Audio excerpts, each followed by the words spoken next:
पुण्यात आल्यावर सगळा अभ्यास सुरू केला, साधनं वगैरे काय असतं हे सगळं कळलं.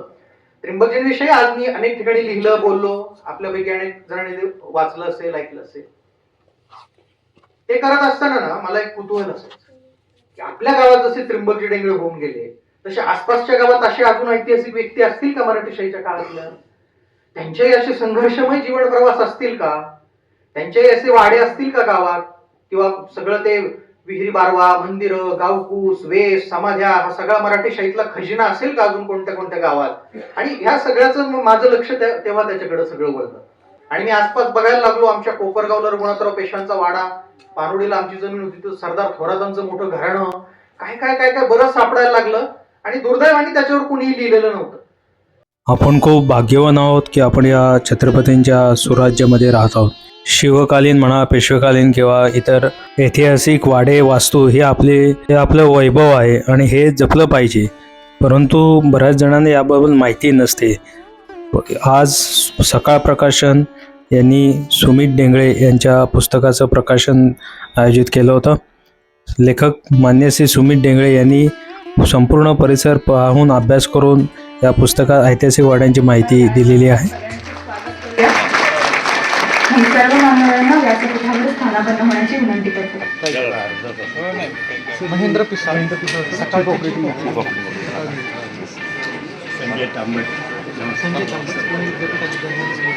बाबासाहेब देशमुख. कार्यक्रमासाठी सर्व उपस्थित मान्यवर, इतिहास अभ्यासक, वेगवेगळ्या घराण्यांचे वारसदार, पत्रकार, स्थापत्य, सुमित डेंगळे लिखित ऐतिहासिक वाडी आणि घराणी ह्या पुस्तकाच्या निमित्तानं, म्हणजेच काय तर आपल्या इतिहासाच्या, आपल्या वारशाच्या आणि आपल्या संस्कृतीच्या निमित्तानं आपण सगळेजण आज इथे एकत्र आलेलो आहोत. पुन्हा एकदा सर्व उपस्थितांचं मनापासून स्वागत. आपल्या नृत्य पठणामधला एक श्लोक आहे, त्यात आपण म्हणतो मूलाधार स्थितोस नित्यम, म्हणजे जो मुळाशी स्थित आहे, जी शक्ती मुळाशी स्थित आहे, त्या शक्तीची आपण कायम उपासना करणारी मंडळी आहोत, किंवा आपण मुळाची उपासना करणाऱ्या संस्कृतीतून जन्माला आलेली मंडळी आहोत. आज मला असं वाटतं की समाज आणि संस्कृती ह्या गोष्टीच्या किंवा ह्या एका ज्याला आपण म्हणू ते आपण जगतो आहोत, त्याच्या मुळाशी काय आहे, तर त्याच्या मुळाशी आपल्या इतिहासाची शक्ती आहे. आणि मला वाटतं त्या शक्तीचं पूजन करणारा हा आजचा कार्यक्रम आहे. सकाळ माध्यम समूह आणि सकाळ प्रकाशन तसेच आमचे लेखक सुमित डेंगळे यांच्या वतीनं मी सर्व मान्यवरांचे आणि मान्यवर रसिक प्रेक्षकांचे मनापासून स्वागत करते. खरं तर आज खूप लांबून लोक आले आहेत.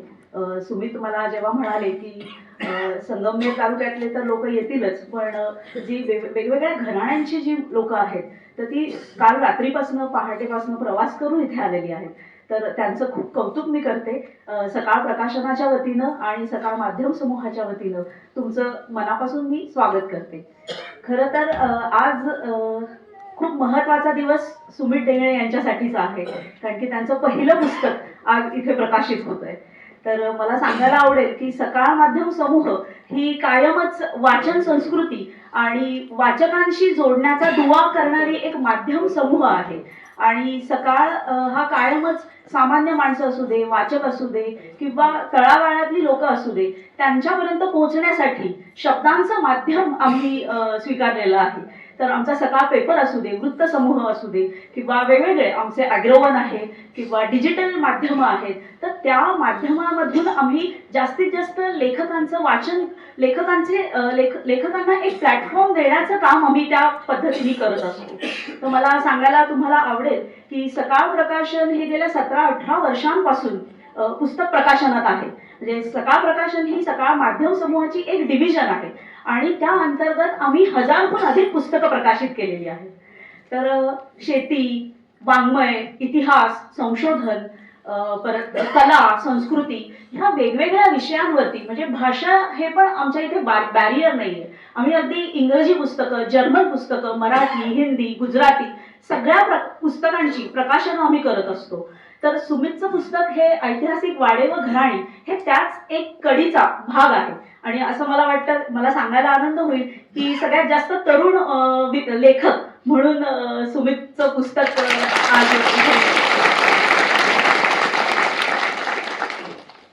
तर सकाळ प्रकाशनी कायमच वाचन संस्कृती किंवा जगणं समृद्ध करणारी पुस्तक परंपरा जोपासायचं काम करत आलेलं आहे. तर हे पुस्तक आपल्याला ऑफलाईन आणि ऑनलाईन पद्धतीने तर मिळेलच, पण त्याचबरोबर त्याचं ईबुकही केलं जाईल. तर समाजापर्यंत म्हणजे नुसतं भारतातच नाही तर जगभरात पुस्तक पोहोचवण्याचं काम हे सकाळ माध्यम समूह करतं आणि त्या पद्धतीने आम्ही काम करतो. तर लेखकाबद्दल बोलायचं झालं तर लेखक हे खरं तर आम्ही एक रानडेमध्ये म्हणजे संजय तांबट जी आहे तिथे, उज्ज्वला ताई आहेत, तर रानडेमध्ये आम्ही एक कार्यशाळा घेतली होती, पुस्तक प्रकाशन आणि लेखन कार्यशाळा. तर आशुतोष रामगीर सरांनी तिथे आम्हाला मार्गदर्शन केलं होतं सगळ्यांना. तर त्याच्यातनं सुमितची ओळख झाली आणि त्या माध्यमातून सुमित आमच्याशी जोडले गेले आणि तिथून त्यांच्या पुस्तकाचा प्रवास सुरू झाला. खरं तर त्याच्या लेखनाची प्रक्रिया हे सगळं ते सांगतीलच, पण त्याच नंतरची जी प्रक्रिया आहे पुस्तक निर्मितीची ती खूप कठीण असते. कारण की पुस्तक लेखक लिहिल्यानंतरचं जे काम आहे म्हणजे त्याचं संपादन असू दे, त्याचं मुद्रित शोधन असू दे, त्याचे जे बारकावे आहेत म्हणजे मग आमच्या संपादकांशी चर्चा असू दे, टायटल काय ठरवायचं, सबटायटल काय ठरवायचं, ह्या सगळ्या गोष्टी आम्ही जवळजवळ म्हणजे मला वाटतं की नोव्हेंबरमध्ये आम्ही सुमितजींशी ॲग्रीमेंट केलं आणि आज 16 मार्च आहे. तर अवघ्या 4 महिन्यात सकाळ प्रकाशनाच्या पूर्ण टीमनी हे अगदी यशस्वीपणे पुस्तक तुमच्या समोर आज विक्रीला उपलब्ध करून दिलेलं आहे. तर या सगळ्यांची मिळवणी आहे, सकाळ प्रकाशनाची टीम, सकाळ माध्यम समूह आणि आमच्या पाठीशी असलेले आमचे पिसाळ सर, आशुतोष सर, ह्या सगळ्यांची मिळवणी आहे. आणि अर्थातच लेखक म्हणून एस्टॅब्लिश होत असताना लेखक म्हणून सुमितचं जे पहिलं पुस्तक आहे त्याचं तुम्ही सर्वांनी मनापासून स्वागत करावं आणि सगळ्यांनी ते पुस्तक विकत घ्यावं, वाचावं, इतरांना वाचायला द्यावं, हीच मी इच्छा व्यक्त करते आणि माझे 2 शब्द थांबवते. धन्यवाद.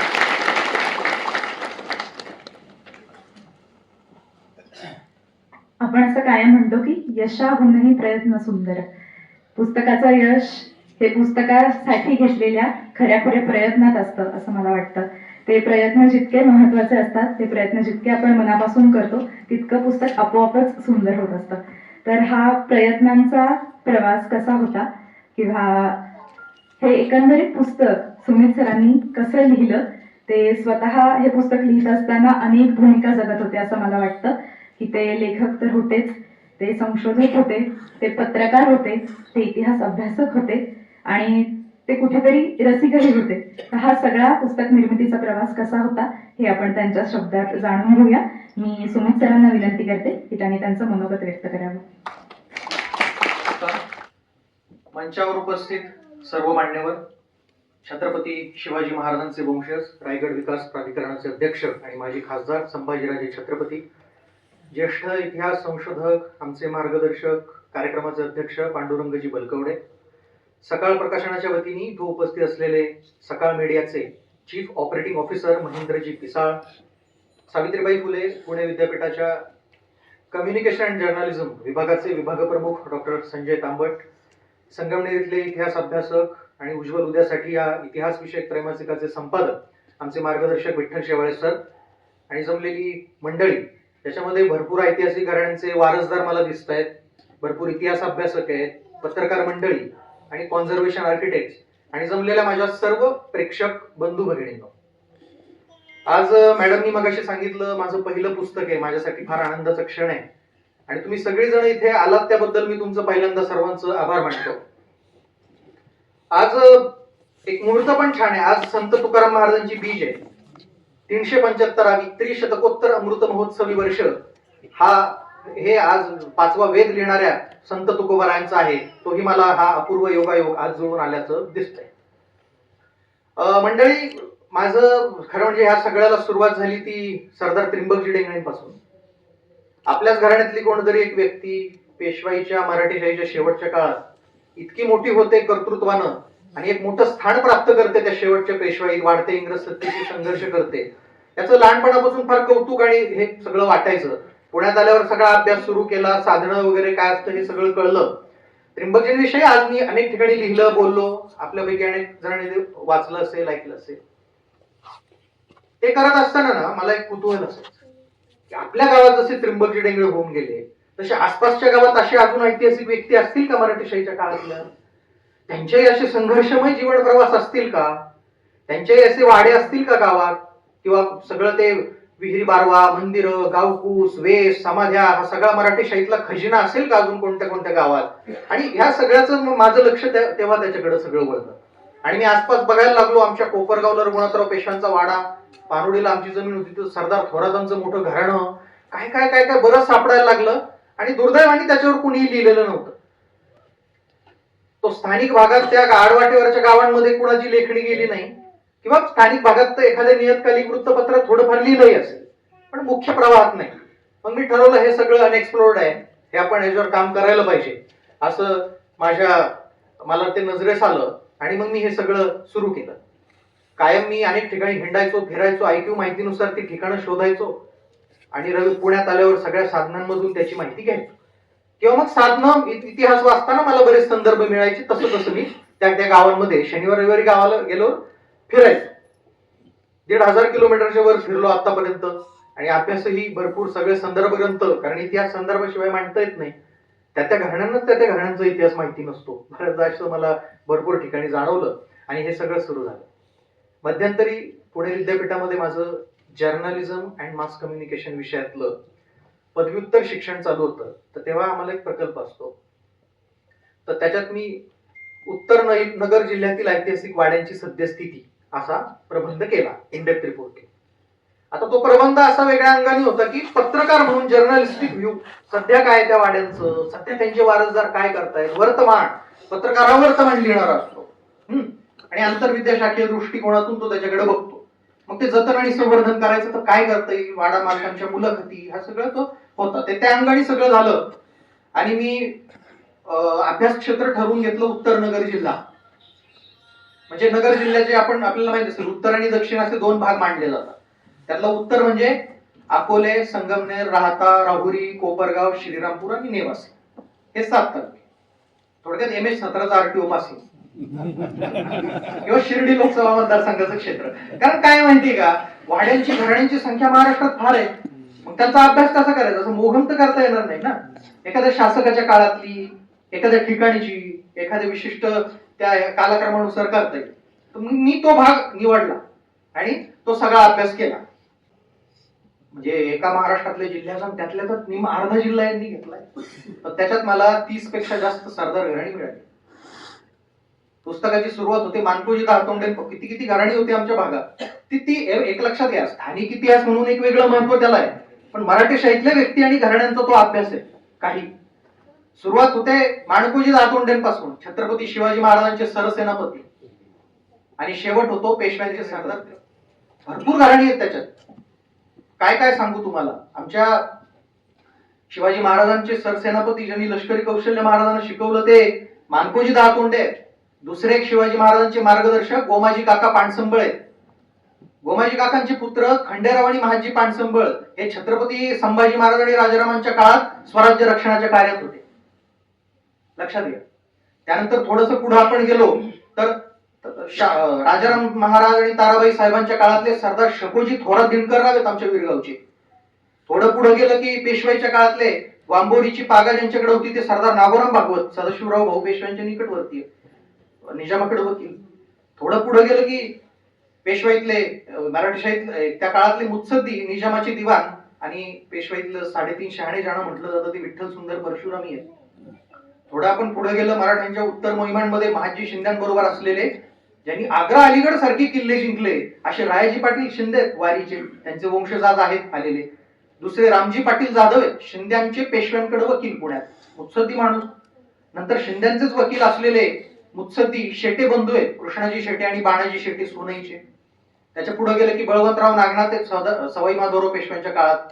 त्याच्या कोपरगावला रघुनाथराव पेशव्यांचे वाडे, त्या काळात त्यांचं वास्तव्य होतं. त्याच्या पुढे जर आपण गेलो तर शेवटच्या पेशवाईच्या काळात इंग्रजांविरुद्ध संघर्ष करणारे पेशवाई शेवटचे असणारे हेर खात्याचे प्रमुख बायाजी नाईक जोंधळे, हडसर सारख्या किल्ल्याचे किल्लेदार ज्यांनी लढवला ते आण्याबा राहतेकर. त्यानंतर हे त्रिंबकजी डेंगळे आणि तो शेवट असा त्रिंबकजी डेंगळ्यांपर्यंत होतो. असे अनेक सरदार घराणी आहेत, लक्षात घ्या. त्याच्यामुळे तो फक्त एका काही विशिष्ट भागाचा इतिहास नाही येतो, मुळात स्थानिक इतिहास स्थानिक नसतोच.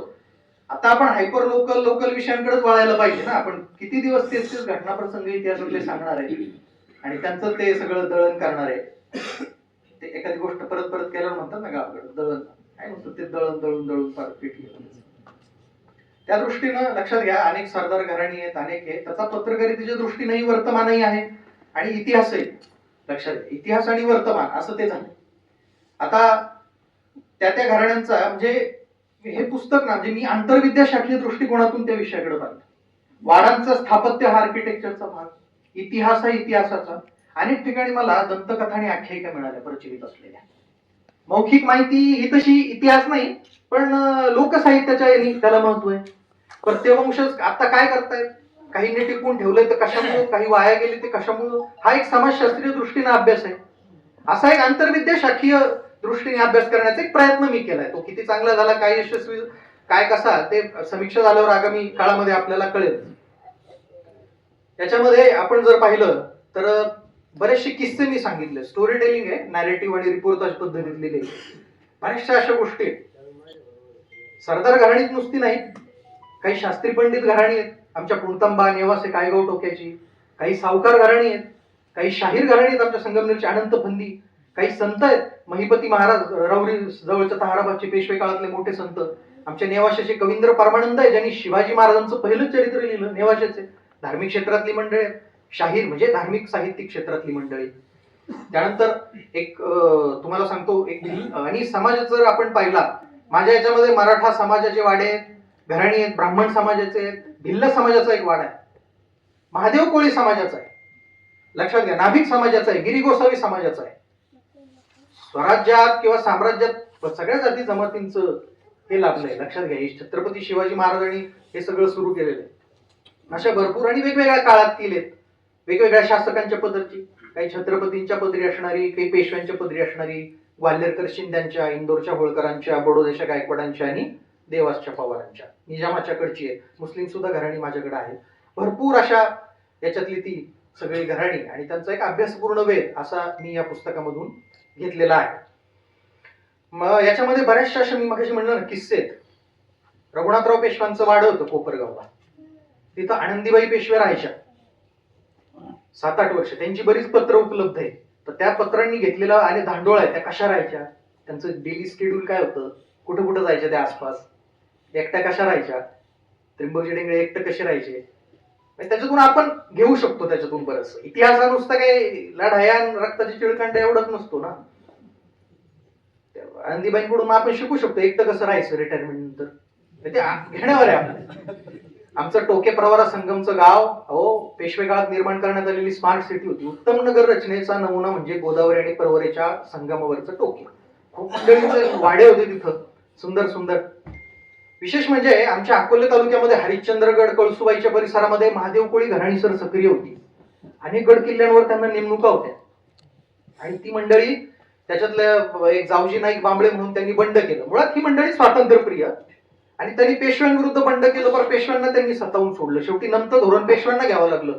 असं आमचं राजूर अकोल्याचं बांबळ्यांचं घराणं, महादेव कोळी असलं तरी आपल्या सर्व एवढं मोठं ते बांबळ्यांचं घराणं आहे, लक्षात घ्या. अनेक अशी घराणी आहेत. बरंच काय काय काय काय त्याच्यात इंटरेस्टिंग सगळं आहे. एक इंग्रज काळात पण आपल्याकडे वाडा संस्कृती होती. एक सर्कस सुरू केलेल्या घराण्यांचे पण वाडा आहे इंग्रज काळात. 1881 ला ग्रँड इंडियन सर्कस ज्यांनी सुरू केली त्या मोरेंचा पण वाडा आहे. जगातला सर्वाधिक लोकांनी भेटी दिलेला एक वाडा आहे आमच्या नगर जिल्ह्यात. जगातल्या सर्वात लोकांनी. कोणता आहे तो माहितीये का? तो शिर्डीचा बुटीवाडा किंवा साईबाबा समाधी मंदिर. बरोबर आहे, चुकीचं आहे का? ज्या अर्थी शिर्डी जगातलं तिरुपती नंतर मोठं संस्थाने लोक येतात त्या अर्थी त्याचाही वेध घेतला. इंग्रज काळातही वाडा संस्कृती होती. किंबहुना अलीकडे जे वाडे आपल्याला सुस्थितीत दिसत आहेत ते वाडे इंग्रज काळातले. मंडळी, शेवटी हा आपला सर्वांचा इतिहास आहे. वाडा संस्कृती ही महाराष्ट्राची ओळख आहे, लक्षात घ्या. 2-4 शतकांपूर्वीचे आमचे वाडे ऊन वारा पाऊस कसली पर्वा न करता अजून उभे. डागडुजी जर केली असती, मानवी हस्तक्षेप झाला नसता तर ते अजून टिकले असते. काय सुंदर सुंदर वाडे तो, काय त्यांच्यातलं ते नक्षीकाम. हा, आमच्या वाड्यामध्ये बाहेर ऊन असलं की आत गारवा जाणवतो आणि बाहेर गारवा असलं की आत उबदारपणा जाणवतो. कशामुळे? हे स्थापत्यशास्त्राच्या दृष्टीने त्याचा अभ्यास झाला पाहिजे. आमच्या संगमनेरच्या देशमुखांसारखा सुस्थितीतला वाडा आहे, पारोडीच्या थोरातांसारखा वाडा आहे, वैशिष्ट्यपूर्ण वाडे हे खरं तर म्हणजे सगळ्या महाराष्ट्रातच आहेत. ओळख येते वाडा संस्कृती महाराष्ट्राची.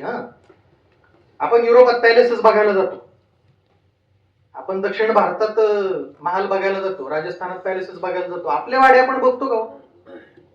किती त्याचं जतन संवर्धन करतो. आपले वाडे हे छत्रपती शिवाजी महाराजांच्या वारसदारांचे वाडे आहेत, सगळे वैचारिक वारसदार. छत्रपती शिवाजी महाराजांनी राज्य स्थापन केलं 17व्या शतकात, त्यांच्यापासून प्रेरणा घेऊन ही सगळी मंडळी पुढे गेली आणि 18व्या शतकात मराठ्यांचं 2/3 भारतावर प्रत्यक्ष अप्रत्यक्ष सत्ता होती. 18वं शतक हे मराठ्यांचं शतक आहे. नंतरही इंग्रजांशी संघर्ष हा सर्वाधिक मराठ्यांनी केला. याच्यात सर्वाधिक लक्षात घ्या, अनेक व्यक्ती आहेत, अनेक घराणी आहेत, त्यांचं खरं म्हणजे योगदान आहे, त्याचा इतिहासही समोर आला पाहिजे. लक्षात घ्या, कोणाचा आज फार कोण इतिहास फारशा सरदार मंडळीचाही समोर आला नाही, ही एक खंत आहे. आमचे वाडे बदनाम झाले निळू फुलेंच्या डायलॉग. काय डायलॉग सांगा बरं, सांगा ना. बाई वाड्यावर या. वाडे हे नाचगाण्याचं प्रतीक, वाडे सरंजामशाहीचं प्रतीक, वाडे शोषणाचं प्रतीक, वाडे हे संघर्षाचं प्रतीक आहे.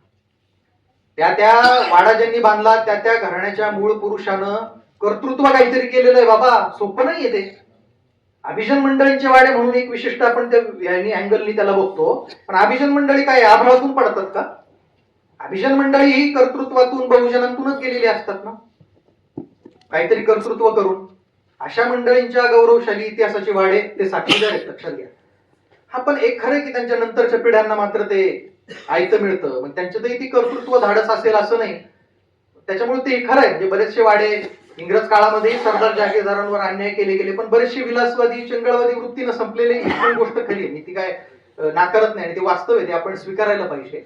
पण आज इतिहासाकडे आपण बघताना कोणत्या दृष्टीने बघितलं पाहिजे? वारसा म्हणून बघितलं पाहिजे. लक्षात, हा आपल्या सर्वांचा वारसा आहे हो. हे ऐतिहासिक पुरुष काय त्या घराण्यांपुरते मर्यादित आहेत का? आपल्या सर्व आपण सगळेजण त्यांचे वंशज होतो. लक्षात घ्या, हा आपला महाराष्ट्राचा वारसा आहे. मी मगाशी म्हणालो आपण पॅलेसेस वगैरे बघायला जातो, आपण इकडं तिकडं लंडन पॅरिस फिरतो. कधी तुम्ही आपल्या पुणतांब्यात, नेवाशात, वाई, पैठण, त्र्यंबकेश्वर इथं गेलात का? असे वाड्यांच्या त्या सगळ्या अरुंद बोळांमध्ये जाऊन आणि त्या दगडी फरसबंदी, सगळा तो घंटांचा शंखाचा सगळा आवाज, फुलांचा वास, त्या वाईब्स, त्या अनुभूती घेतल्यात का आपण? फार सुंदर आहे खरं म्हणजे, बोलायला फार मोठा विषय आणि लेखक फार, ते लेखकाला किती बोलायला लावलं म्हणजे पुस्तक तरी तो बोलतच असतो. तर त्या दृष्टीनं अनेक व्यक्तींची चरित्र आली पाहिजे, वाडा संस्कृती लोकांना कळली पाहिजे, आपले वाडे जतन संवर्धन झाले पाहिजे. त्या वारसदारांची परिस्थिती आज म्हणजे अनेक ठिकाणी कर्तृत्व गाजवलं इतिहासात, पण आज नाही परिस्थिती त्यांची. सरकारी मदतीशिवाय हे अशक्य आहे. गडकिल्ल्यांचं आपण संवर्धन करतोय, पण आपण गडकिल्ले पाहिले डोंगराळ भागात आहेत. सपाटीच्या भागामध्ये आपण जर पाहिलं तर जुनं काय ऐतिहासिक 2च गोष्टी आहेत, वाडे आणि मंदिरं. आपण वाड्यांवर जोर दिला तर चांगलं पर्यटनाच्या दृष्टीने त्याचा फायदा या ठिकाणी होऊ शकतो असं मला वाटतं.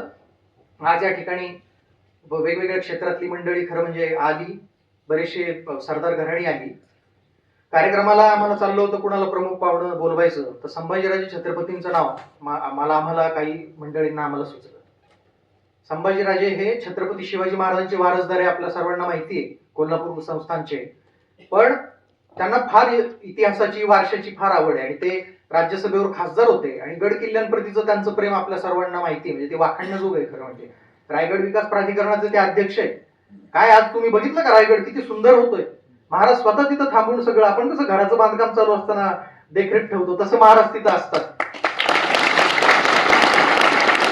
अनेक वाडे वगैरे महाराज म्हणजे अनेक किल्ल्यांवर महाराज त्या जतन आणि संवर्धनाविषयी सातत्यानं आणि रोखठोक परखड भूमिका मांडत असतात.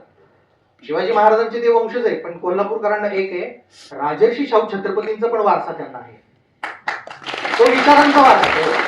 मगाशी मी वारसा सांगताना वारसा हा 2 प्रकारचा असतो, मूर्त आणि अमूर्त.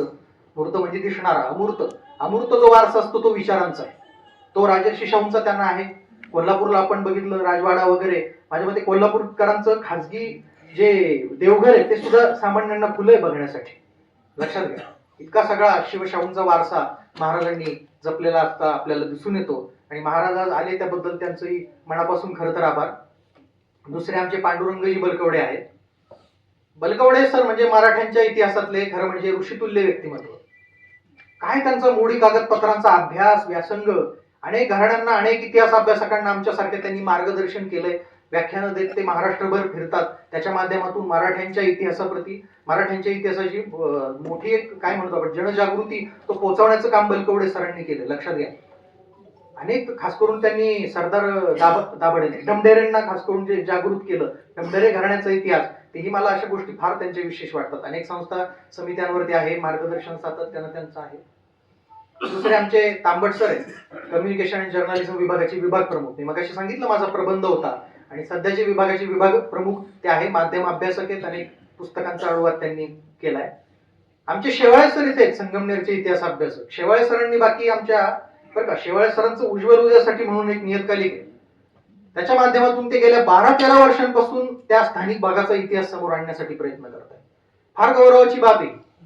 लोकल त्या स्थानिक भागात जर इतिहासकार निर्माण झाले, किती महाराष्ट्रात किती 36 जिल्हे, 357 तालुके, 41,000 गाव आहे, प्रत्येक ठिकाणी होऊ देत ना तालुक्यात इतिहासकार निर्माण शेवाळे सरांसारखे झाले ना, हे काम फार फटफट होईल. लक्षात घ्या, फार मोठं त्यांचं काम आहे. आणि शेवटी आभार तुमच्या सगळ्या मंडळींचे. तुम्ही वेळात वेळ काढून रविवारी सकाळी उठणं म्हणजे खरंच मोठं काम आहे ते. सगळेजण आलात त्याबद्दल मी मनापासून आभार तुमचं मानतो. तर मंडळी आलीत, आपल्याला त्यांचं सगळ्या मान्यवरांचं ऐकायचंय. माझं मनोगत मी आटोपत घेतो, त्याला पूर्ण विराम देतो. धन्यवाद. त्यांनी आजच्या दिनविशेषाचा उल्लेख केला, त्या निमित्तानं मला तुकाराम महाराजांची एक ओवी इथे सांगावीशी वाटते. आपल्या सगळ्यांना ती परिचित आहे. विष्णुमय जग वैष्णवांचा धर्म, भेदाभेद भ्रम मंगळ. अतिशय आध्यात्मिक अर्थानं लिहिलेली त्यांनी ही रचना. त्याच्यामधली एक ओळ आहे ती मला पूर्णपणे ऐतिहासिक अर्थानं आज कार्यक्रमाशी जोडावीशी वाटते. ती ओळ अशी की तुका म्हणे एका देहाचे अवयव. मला असं वाटतं वाडा हा जर एक आपण आता देह मानला तर त्याचे किती अवयव आहेत आणि त्या किती अंगांनी आपण त्या वाड्याकडे पाहू शकतो. वाडा हे एक शरीर जर आपण समजलं तर ते किती अंगांनी परिपूर्ण होऊ शकतं हे सुमितजींच्या मला वाटतं मनोगतातून आपल्या सगळ्यांपर्यंत पोहोचलंच आहे. असलेले संजय तांबट सर हे सावित्रीबाई पुणे विद्यापीठाच्या संज्ञापन आणि वृत्तपत्र विद्या विभागाचे प्रमुख आहेत. पत्रकार या नात्याने ते या पुस्तकाकडे कसं बघतायत हे जाणून घ्यायला नक्कीच आपल्या सगळ्यांना आवडेल. मी त्यांना विनंती करते की त्यांनी त्यांचं मनोगत व्यक्त करावं. व्यासपीठावर उपस्थित संभाजीराजे छत्रपती, बाळासाहेब बलकवडे आमचे मार्गदर्शक, विठ्ठलजी शेवाळे सर आणि सुमित की जो आमच्या सावित्रीबाई फुले पुणे विद्यापीठाच्या संज्ञापन आणि वृत्तपत्र विद्या विभागाचा विद्यार्थी आहे.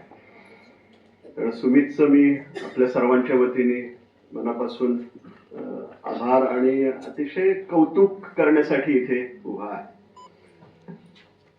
जगद्गुरु तुकोबरायांनी जे म्हटलंय की आम्हा घरी धन शब्दांचीच रत्ने, शब्दांचीच शस्त्री यत्न करू, शब्दाची आमुच्या जीवाचे जीवन, शब्द वाटू धन जन लोक.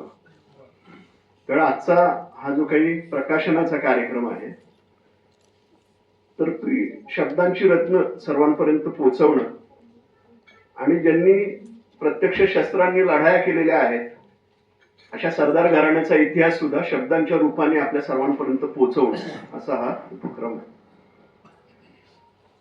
सुमितच्या बोलण्यात हा विषय आला की तो आमच्या विभागामध्ये असताना विद्यार्थ्यांना जे आम्ही वेगवेगळ्या प्रकारचे प्रकल्प देतो त्याच्यामध्ये इनडेप्थ रिपोर्टिंग किंवा सखोल वार्तांकन अशा प्रकारचा एक विषय असतो.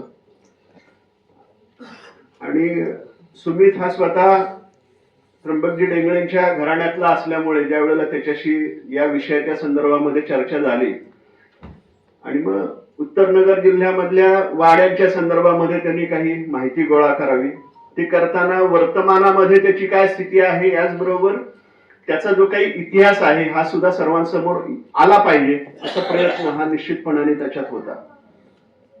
तर हा प्रकल्प आम्ही ज्या वेळेला विद्यार्थ्यांना देतो त्यामागची कल्पनाच अशी आहे की नुसतं तेवढ्या पुरतं वरवरच असं त्या विषयाकडे न पाहता त्याचा सखोल अभ्यास करावा आणि त्याची समग्रतेने अभ्यास करण्याची दृष्टी सुद्धा या विद्यार्थ्यांना मिळावी. आणि सुमितनी हा सगळा धागा पकडून जो पुढे नेलाय आणि त्याचं या स्वरूपातलं जे मूर्त रूप आपल्या सर्वांपर्यंत पोहोचलंय याचा आनंद आम्हाला सर्वांना शिक्षक म्हणून आहे. आमच्या माजी विभाग प्रमुख डॉक्टर उज्ज्वला बर्वे इथे आहेत. आमचे अनेक विद्यार्थी ज्या वेळेला अशा प्रकारचे संशोधनाचे प्रकल्प घेतात किंवा वार्तांकनाचे प्रकल्प घेतात त्या सर्वांमध्ये या प्रकारचं बीज आहे. कारण सकाळ प्रकाशनाने अशा आमच्या एका विद्यार्थ्याचं जे हे कथाबीज ज्याला आपण म्हणू की ज्याच्यातनं एक ऐतिहासिक घराण्यांची कथा, ऐतिहासिक वाड्यांची आजची स्थिती आपल्या सर्वांपर्यंत पोहोचते आहे. तर असे अनेक प्रकल्प किंवा असे अनेक पुस्तक ग्रंथ हे निश्चितपणाने आपल्या समोर येऊ शकतील त्याचाही विचार आपण करावा आणि आपल्या सर्व विद्यार्थ्यांनी सुद्धा आपण जे काही करतो आहोत तर त्याची ताकद काय, त्याची व्याप्ती काय, हे सर्वांपर्यंत कसं पोहोचेल याचा प्रयत्न जरूर करावा.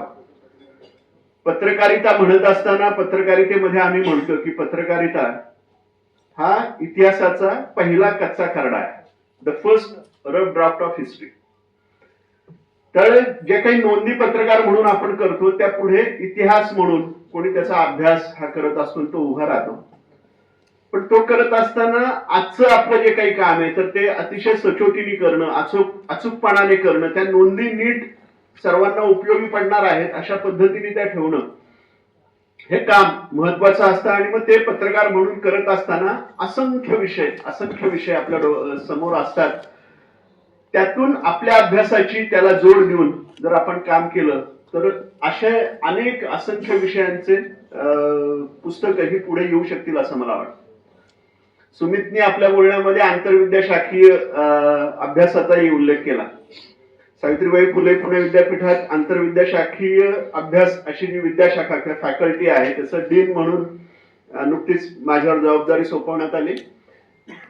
ज्यावेळेला आपण भाषेचा अभ्यास करतो, ज्या वेळेला आपण इतिहासासारख्या विषयांचा अभ्यास करतो, ज्या वेळेला आपण विज्ञान तंत्रज्ञान अभियांत्रिकेचा अभ्यास करतो, या सर्वांची एकमेकांची कुठे ना कुठेतरी ती सांधेजोड असते.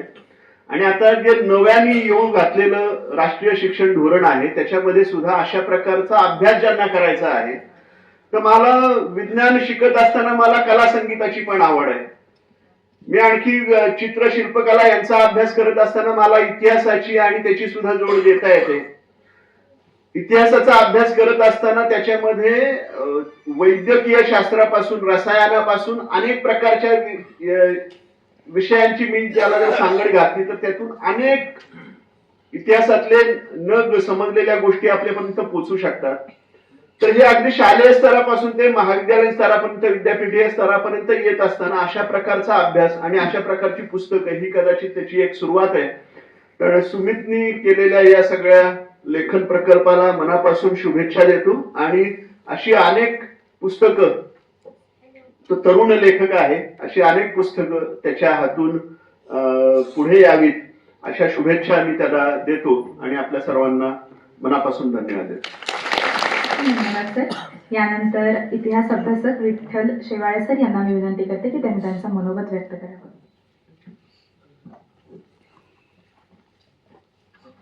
ज्यांनी केवळ महाराष्ट्राला स्वाभिमान शिकवला नाही तर समता आणि बंधुत्वाचं नातं कसं असतं हे सांगितलं, त्या छत्रपती शिवाजी महाराजांचे वारसदार आणि आपल्या सगळ्यांचे प्रेरणास्थान सन्माननीय संभाजीराजे महाराज, इतिहासाचे अभ्यासक. आतापर्यंत आम्ही फक्त त्यांना ऐकून होतो, परंतु प्रत्यक्ष आता त्यांचं भाषण ऐकण्याचा योग येणार आहे ते बलकवडे सर. त्याचप्रमाणे ज्यांनी सुमितला खऱ्या अर्थानं घडवलं पत्रकारितेमध्ये ते संजय तांबट सर, त्यानंतर सकाळ समूहाचे पिसाळ सर. इथं अनेक घराण्यांचे वारसदार आहेत.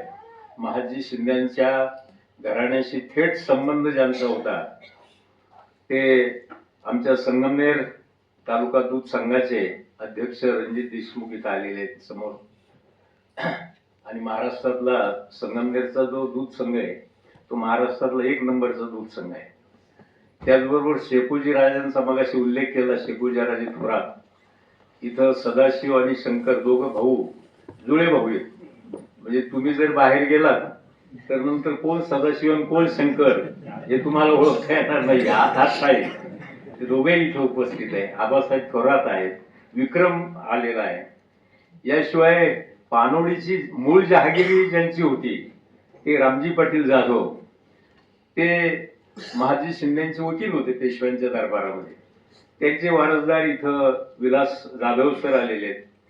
कॉम्रेड दत्ता देशमुख म्हणून फार मोठं नामांकित असं व्यक्तिमत्व होतं आमच्या तालुक्यामध्ये. कारण महाराष्ट्रातच ते जलतज्ञ म्हणून त्यांची ओळख होती, कामगार नेते. त्यांचे नातू इथं प्रमोद देशमुख आले, चोरमुंगे आलेले आहेत आणि बाकीचे बरेच आहेत. माझी काही सगळ्यांचा माझा परिचय नाही, पण या निमित्तानं मला हे सगळे जे वारसदार आहेत त्यांच्याकडे पाहिल्यानंतर एक गोष्ट मला सांगावीशी वाटते. मला ते विंदा करंदीकरांच्या 4 ओळी आठवतात. विंदा करंदीकरांनी इतिहासाबद्दल एका ठिकाणी असं म्हटलंय, इतिहासाचे अवजड ओझे डोक्यावर घेऊन ना नाचा. इतिहासाचे अवजड ओझे डोक्यावर घेऊन ना नाचा. पुढचं फार महत्वाचं आहे. त्यांनी पुढे असं सांगितलंय, करा पदस्थल त्याचे आणिक चढून त्यावर भविष्य वाचा. तुमचं जर भविष्य घडवायचं असेल तर नुसते आमचे पूर्वज खूप पराक्रमी होते एवढं म्हणून चालणार नाही. तर त्यांचे काही गुण आपण आत्मसात घेतलेत का, केलेत का, काही आले का आपल्या रक्तामध्ये आणि आपण ते पुढच्या पिढीला देणार आहे का, याचाही विचार या संबंधानं होणं अतिशय गरजेचं आहे असं मला वाटतं. दुसरी गोष्ट सुमितच्या बाबत सांगितली पाहिजे की सुमितचा माझा तसा परिचय नव्हता फारसा, परंतु मी मंत्रालयामध्ये त्यांचे मामा जे आहे सतीश जोंधळे ते सहसचिव होते आणि आमच्या काही शाळेच्या कामानिमित्त त्यांच्याकडे गेल्यानंतर त्यांना म्हटलं की आपल्याला त्र्यंबकजी डेंगळेवर एक मासिक काढायचंय, एक त्रैमासिक आम्ही चालवतो. तर ते म्हटले आपला भाचा आहे आणि त्याचा बराच अभ्यास आहे. त्यांनी फोन दिला, मी फोन केला, तर त्याचं ते सगळं संदर्भ ऐकल्यानंतर माझ्या असं लक्षात आलं की आपल्याला याबद्दल काहीच माहित नाही फारशी, जितकी सुमितला माहिती आहे.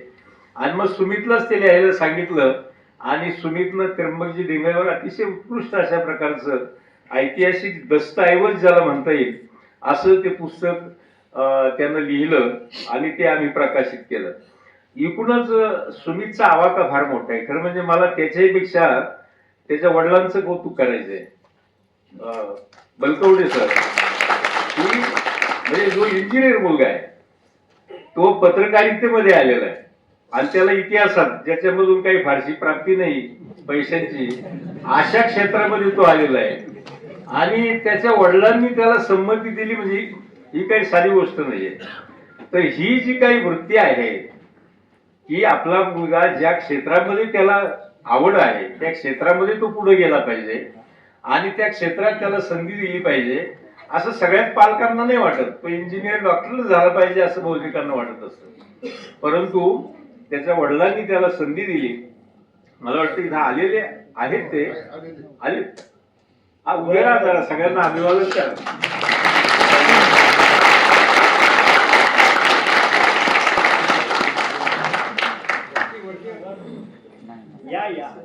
या वर या.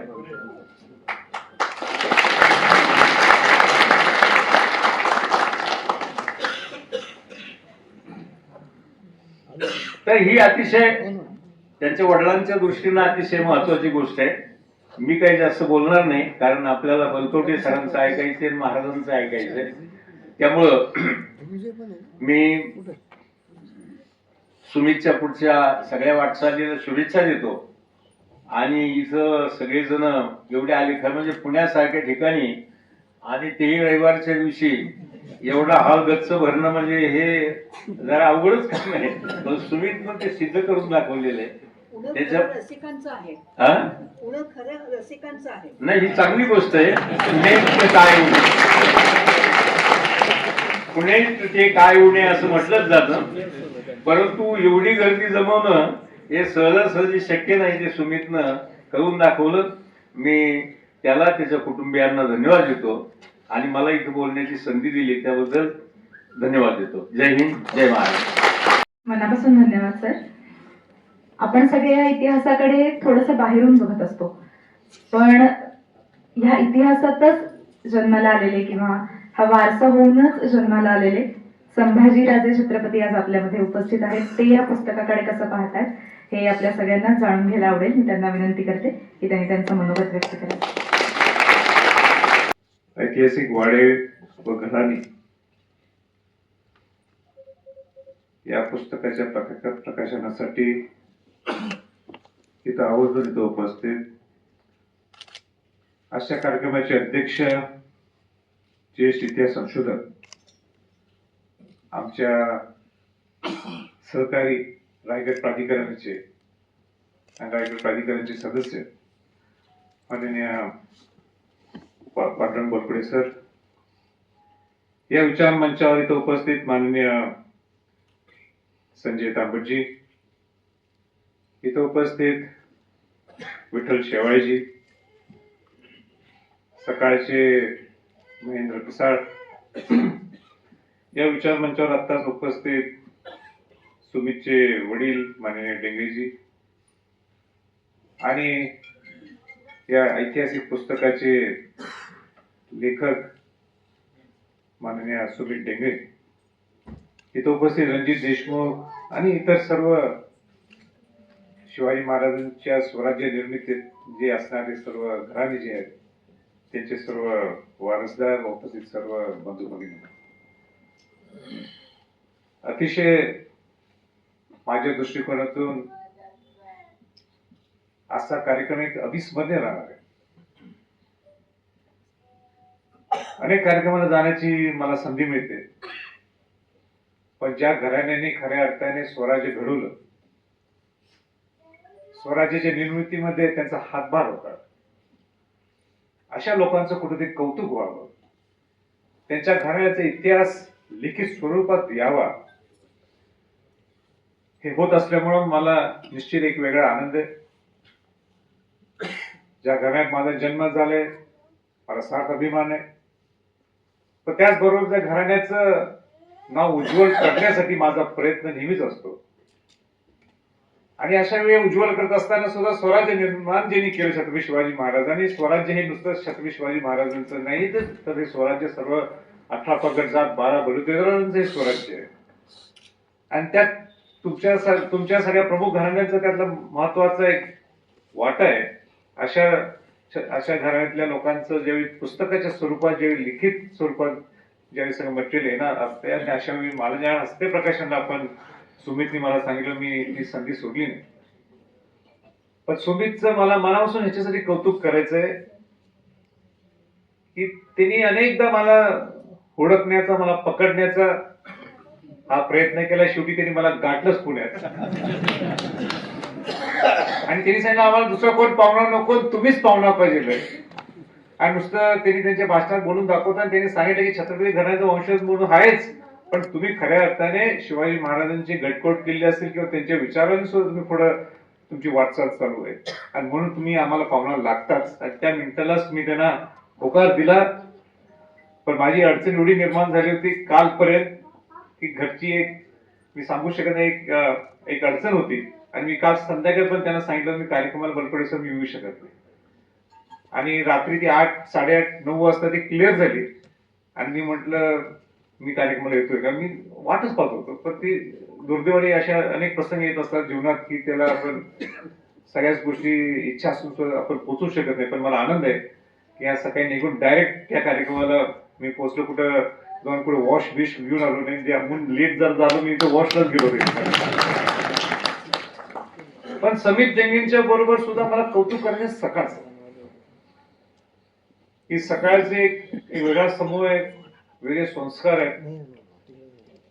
अनेक ठिकाणी महाराष्ट्राची संस्कृती जपण्याचं काम हे सकाळ करत असते.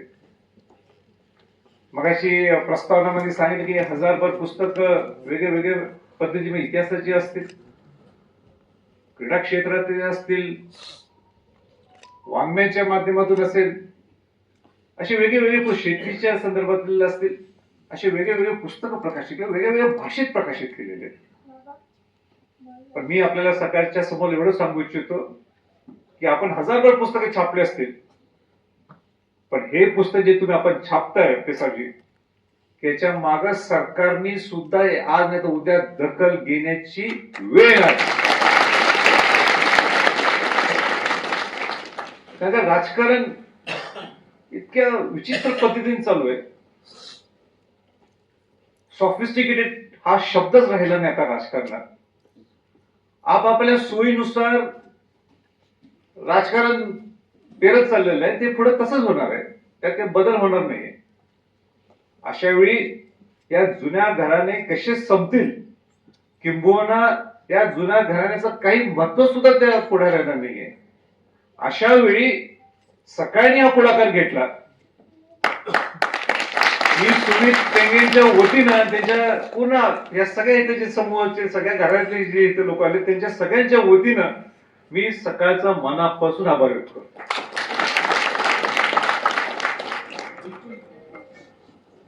सुमितनी जो विषय हाती घेतलेला आहे हा फार अवघड आहे, इतका सोपा नाहीये. आज सकाळी सपोर्ट केल्यामुळे आज पुस्तक प्रकाशित झालं. आज सकाळी मी ओळखलं की बाबा या मुलांच्या एक कार्यक्षमता एक वेगळी आहे, एक इतिहासाचा वेळ आहे, आणि सकाळी सपोर्ट केला.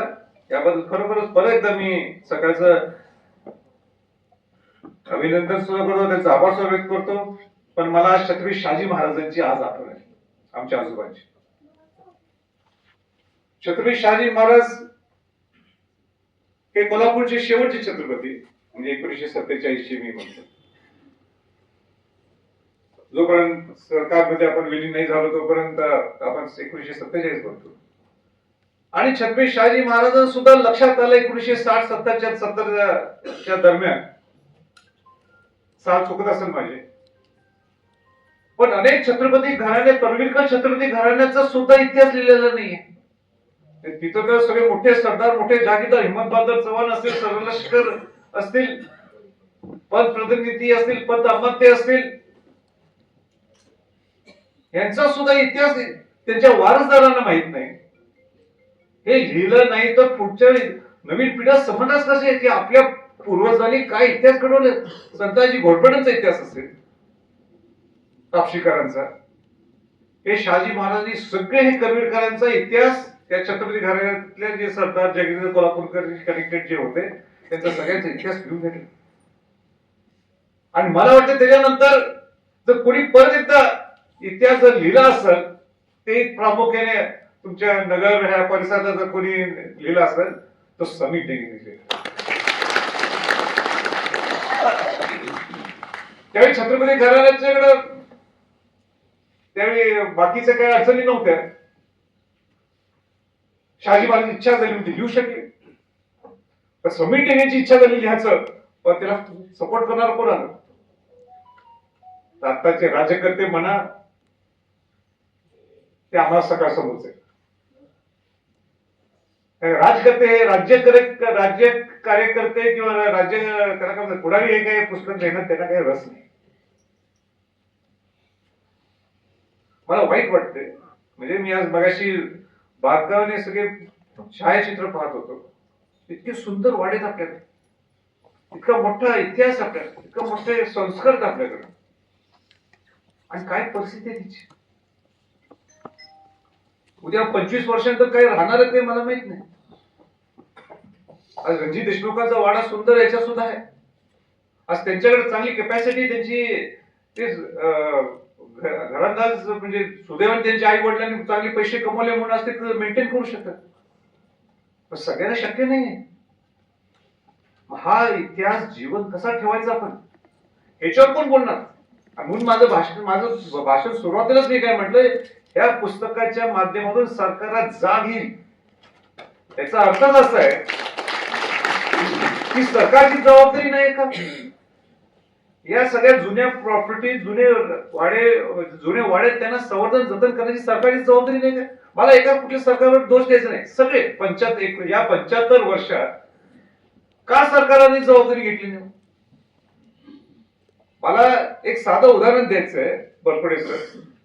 ज्या कुठल्या राजस्थानच्या एक मेवाड जर घरानं जर सोडलं, उदयपूर महाराणा प्रतापांचं घरानं जर सोडलं, बाकी सगळ्या राजघरांनी मोगलांची हातमिळवणी केलेली बहुतांश.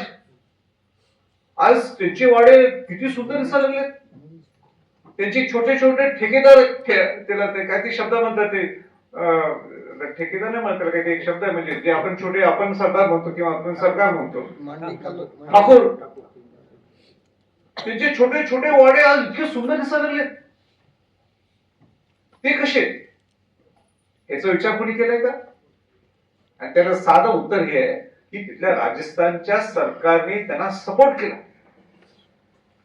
ते म्हटले की तुम्ही 40% पैसे तुम्ही लावा, 60% पैसे आम्ही लावतो सरकार. आणि मग ते जे वाडे उद्ध्वस्त झाले होते ते वाडे परत उभा राहिले.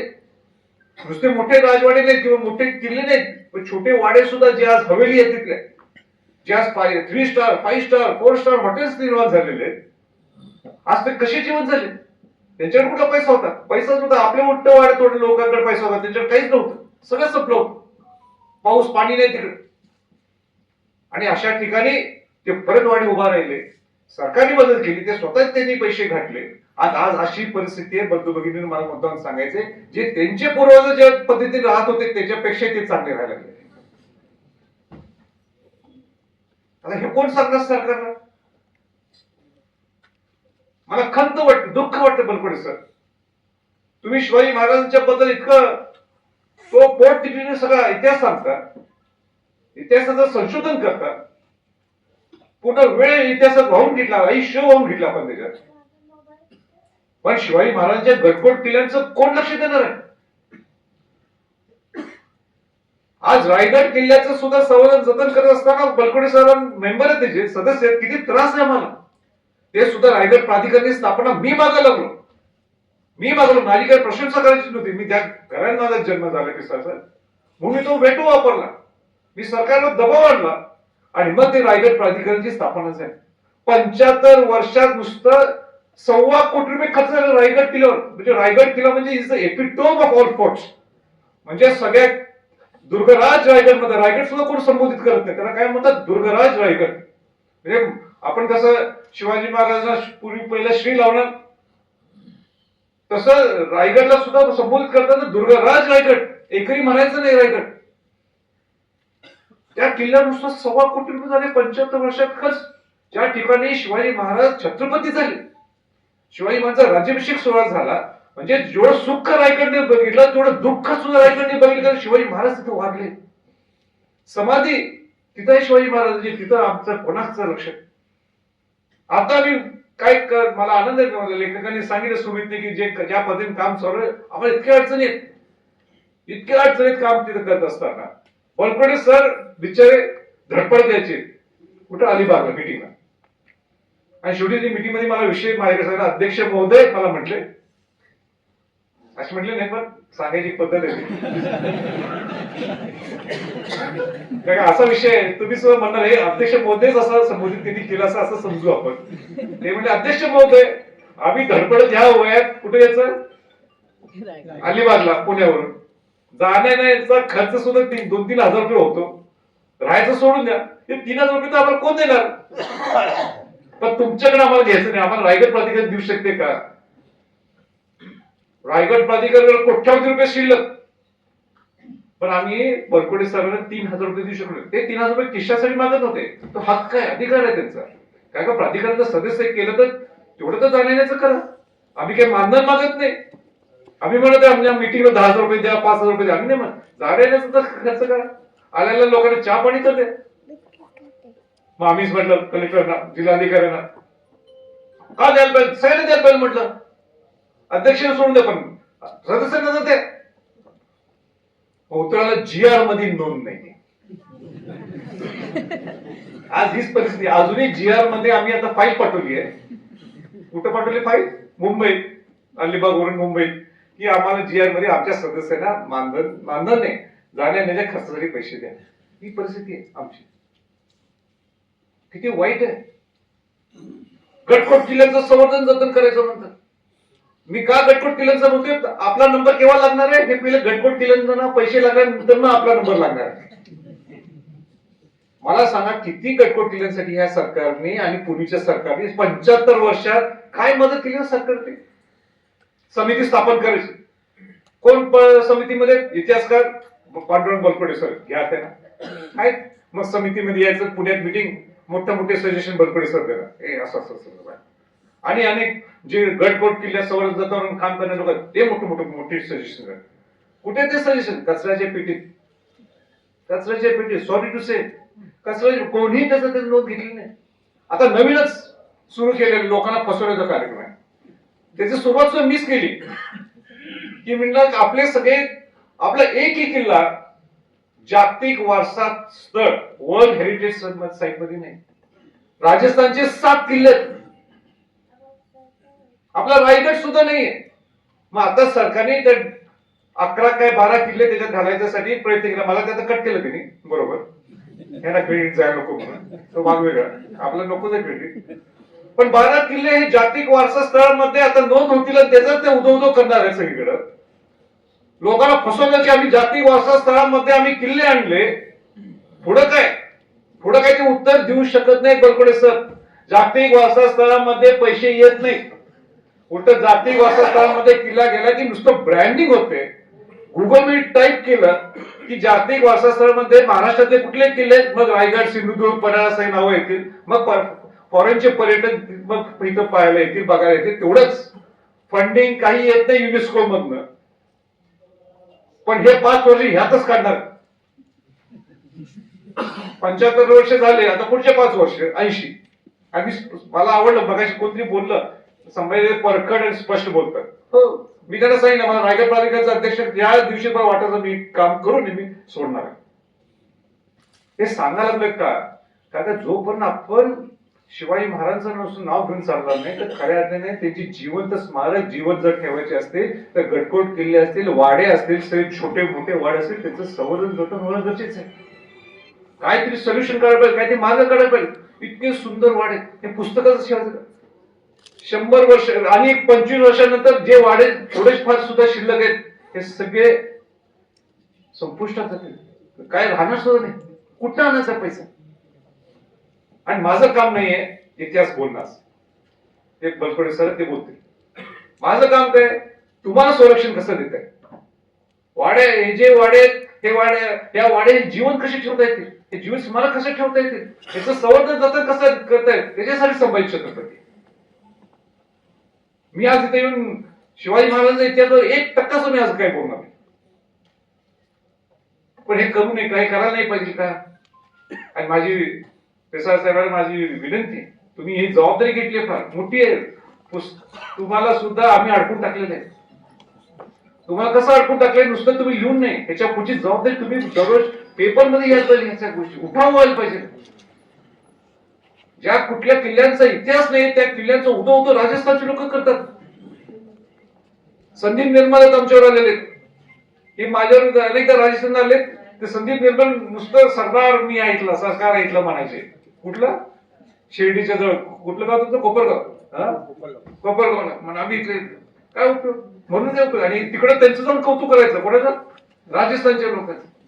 रणजित देशमुखाचे आम्ही एकदा होतो जोधपूरला. तिथं आम्ही ह्या सगळ्या सरकार कोण खास ह्या सवाई हे ठाकूर, आपण नाही का ठाकूर? आपण सरकार नाही होत का? मग संदीप निर्मल म्हणजे मी संदीप निर्मल आणि मला आमचं जो घराणेशाही आमचं जो हे आहे मग मला त्यांना पदवी दिली सरदार. मी भेटताना बोलताना सरदार संदीप निर्मल म्हणतो मी त्याला. का? आपली माणसं कमी आहे. छत्रपती शहाजी महाराज आमचे आजोबा हे त्यावेळी मध्य प्रदेश शिकारीला जायचे. आणि तिथे शिकारीला जात असताना सगळे छोटे छोटे तिथले स्टेट किंवा छोटे छोटे आपण राज्य म्हणणार नाही पण तिथले ठिकाणदार असतील ते मग raja of Panna, raja of Nagaur, raja of Bundi, छोटे छोटे टायटल्स. आपली जहागीर त्यांच्यापेक्षा मोठी. मी कोल्हापूरच्या बाबतीत बोलायला लागलोय. आपले जहागीरदार त्यांच्यापेक्षा मोठे. मग शहाजी महाराजांनी चार जहागीरदारांना राजे टायटल दिली. Rajesaheb of Kagal, Rajesaheb of Vishalgad, Rajesaheb of Kapshi, Rajesaheb of Bawda, Pantamatya Pant Pratinidhi. का दिली राजेसाहेब टायटल? आपल्या सरदारांना अपग्रेडेशन करायला. हे शहाजी महाराजांची मला सांगायचं काय तात्पर्य, कोणी तरी पुढाकार घ्यायला पाहिजे या सगळ्या गोष्टीसाठी. आपल्या लोकांना स्वतः उभं राहणं पाहिजे. आणि म्हणून माझा या कार्यक्रमाला येण्याचा हाच स्वार्थ होता की एकतर आपलं सुमितचं कौतुक करायला. फार मोठी धाडस केली आहे मुलांनी. वडिलांचं तर अभिनंदन करतो मी, त्यांना पूर्ण संधी दिली. असे लोक आपल्याला रायगड प्राधिकरणामध्ये सर घ्यायला पाहिजे आपण.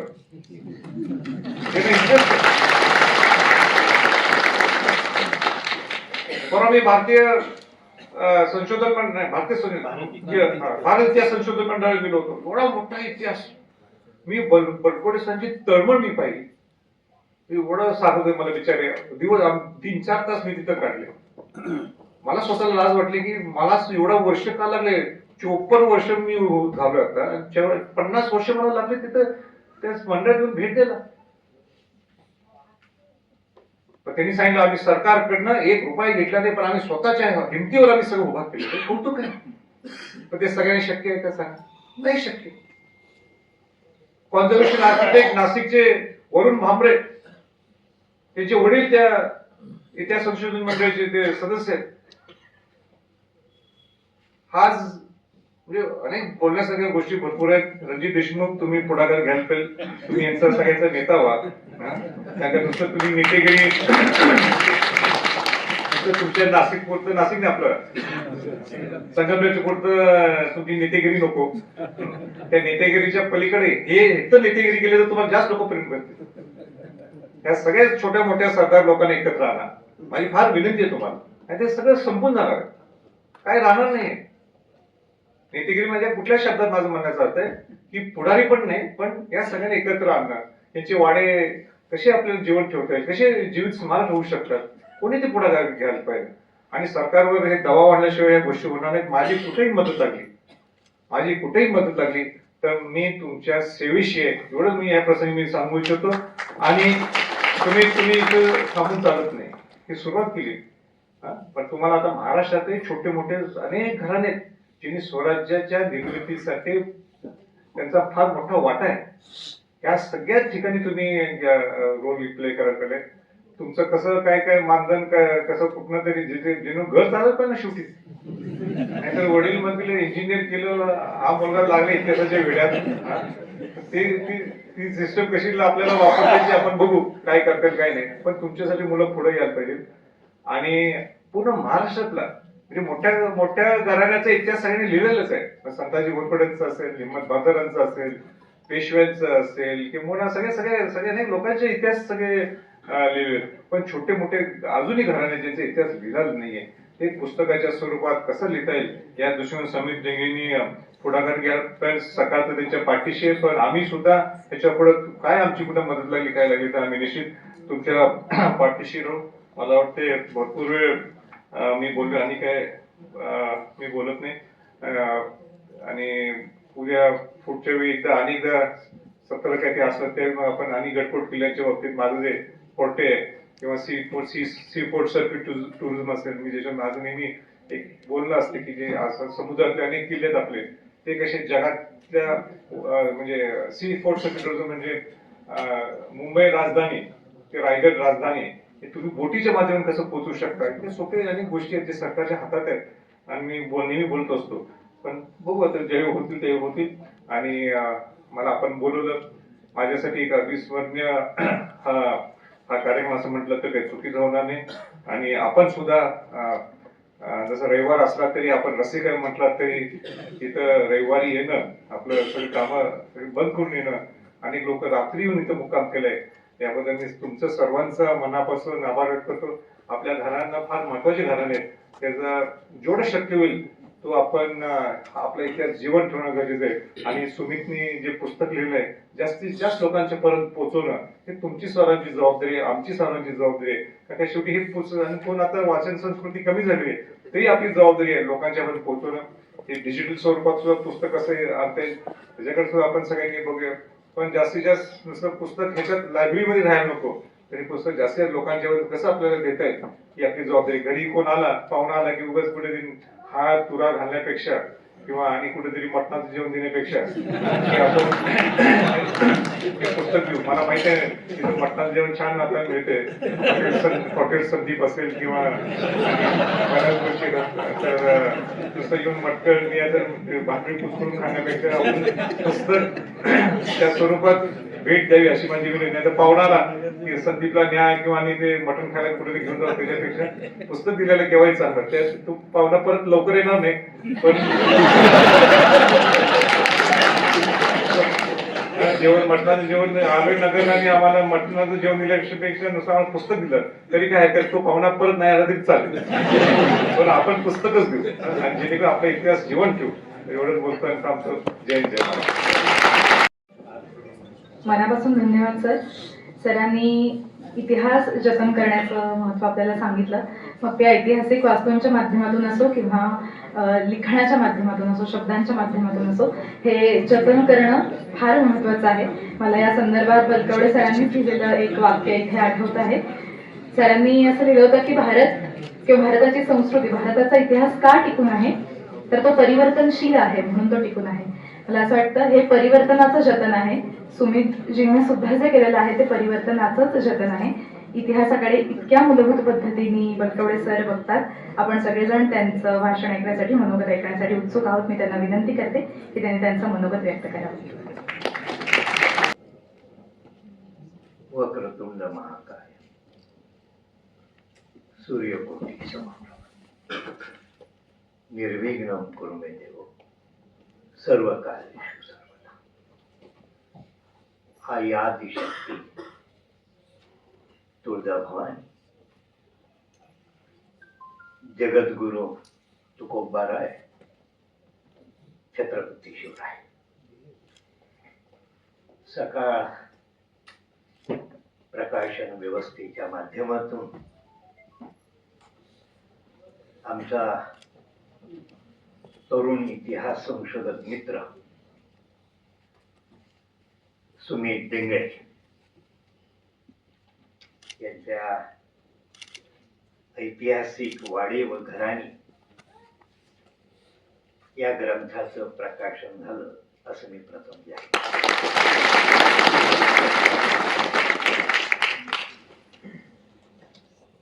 या प्रकाशन सोहळ्याचे प्रमुख पाहुणे आणि ज्यांच्या हस्ते आत्ताच या ग्रंथाचं प्रकाशन झालं असे आपल्या सगळ्यांचे आवडते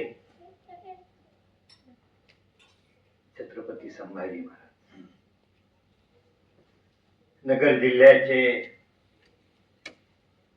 इतिहास अभ्यासक, लेखक आदरणीय विठ्ठलराव शिवाळे, आपल्या रानडे इन्स्टिट्यूट वृत्तपत्र इन्स्टिट्यूटचे आमचे मित्र संजयजी तांबट, सकाळ उद्योग समूहाचे व्यवस्थापक आमचे मित्र महेंद्रजी पिसाळ, आशुतोषजी रामगीर,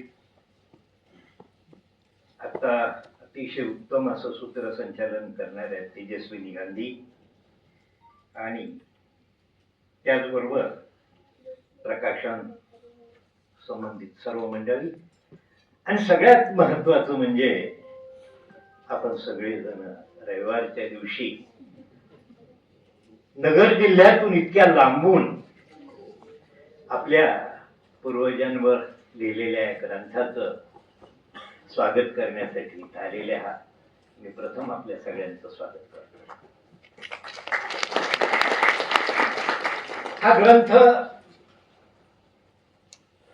काही दिवसांपूर्वी प्रस्तावना लिहिण्यासाठी माझ्याकडे आला सुमित घेऊन आणि मला अतिशय आनंद झाला. सुमित उत्तर पेशवाईतील इंग्रजांविरुद्ध झालेला शेवटचा संघर्ष, त्या संघर्षाचा एक आदर्श महान सेनानी त्र्यंबकजी डेंगळे यांचा वंशज आहे. त्याला आपल्या पूर्वजांविषयी अभिमान आहे. त्याचा अभिमान हा आपल्या पूर्वजांच्या कार्यापेक्षा तो वास्तववादी आहे. त्याला जाणीव आहे वर्तमान काळाची. पुणे विद्यापीठामध्ये जर्नलिझम करतोय. झालं त्याच. खरं तर हा इंजिनियर आहे. त्यामुळे त्याला एक तंत्रज्ञानाची बाजू आहे आणि जर्नलिझम ह्या विषयाकडे गेल्यामुळे त्याला तटस्थतेने चिकित्सा कशी करावी हा दृष्टिकोन लाभलेला आहे. त्याने एका प्रबंधाच्या निमित्ताने नगर जिल्ह्यातील ऐतिहासिक वाडे आणि ऐतिहासिक घराणे हा विषय निवडला आणि त्यातून हा ग्रंथ सिद्ध झालेला आहे. जवळजवळ 500 पानाचा अंतर्बाह्य अतिशय सुंदर असला, अतिशय मौल्यवान माहिती आणि अज्ञात इतिहासाला त्याने उजाळा दिलेला आहे. आम्ही नेहमी म्हणतो की ग्रंथालयात किंवा दप्तरखान्यात स्वतःला गाडून घेऊन इतिहास जगासमोर आणतो तो इतिहास संशोधक. पण मला सुमितच्या बाबतीत आणखी त्यात भर घालावी लागेल की त्याने अनेक वर्ष स्वतःला ग्रंथालयात गाडून घेतलेलं आहे आणि हजारो किलोमीटरची पायपीट केलेली आहे आणि डोळसपणाने या वाड्यांचं, ह्या गढ्यांचं आणि त्या घराण्यांचा अभ्यास केलेला आहे. त्याचा एक वेगळेपण आहे की इतिहासाचं मूल्यमापन. मला त्यामध्ये एक लेखक जाणवला, अभ्यासक जाणवला, इतिहास संशोधक जाणवला, परंतु त्याही पेक्षा एक उत्तम वक्ता आहे. त्याने ज्या पद्धतीने मांडणी केली आहे आपल्या समोर, कारण की वक्त्याला फार अवघड असतं. कारण की लेखन करत असताना तुम्हाला वेळेचं बंधन नसतं, पानांचं बंधन नसतं, परंतु इथं मिनिटाचं बंधन. कमीत कमी वेळेमध्ये आपल्याला आपला विषय कसा समर्थपणाने मांडायचा हे त्याच्याकडून मला आज चांगलं समजून घेतलं.